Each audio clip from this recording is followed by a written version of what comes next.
is, ladies and gentlemen, that greed, for lack of a better word, is good. Wall Street. It was a blockbuster movie about greed, and it's the name of a blockbuster paint color from Sherwin-Williams.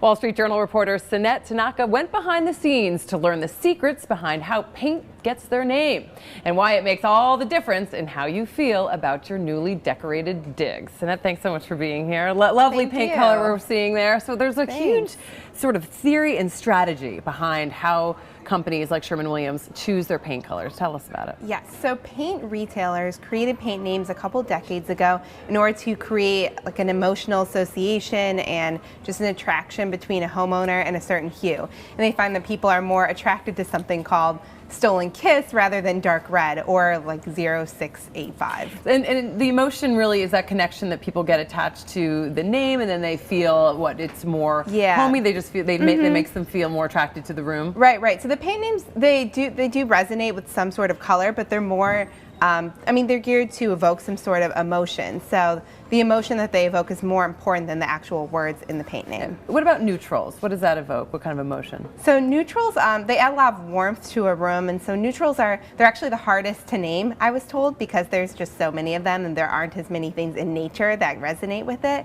But neutrals add warmth to a room, so they're usually pretty calming, something like winter wheat or something along those terms. But if people want color, let's say an orange or something like that, what does that evoke? Orange is really vibrant. I was told that orange works well in dining rooms or in other like kind of more playful areas. And orange, they can also vary, but one of my favorites that I have found out from Sherwin-Williams is laughing orange. And it's this really bright, vibrant hue that kind of goes with it. All right, that's great. So what about bright colors? Are people drawn to those for certain reasons? Yes, so bright colors, they tend to have some of the more playful names. I was told that blue colors and red colors are two of the easiest ones to name because there's so many things in nature.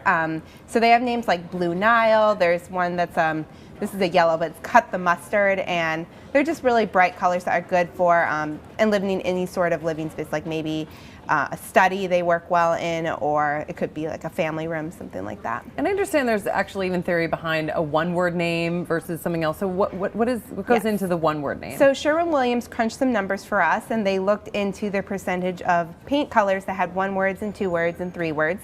And they found that two words are the most popular. 61% of their colors are two-word names, and that accounts for 71% of sales. And one word comes next, and then three words or more are really small. It's less than 3% of all colors. They're also limited by how much space they have in a paint card.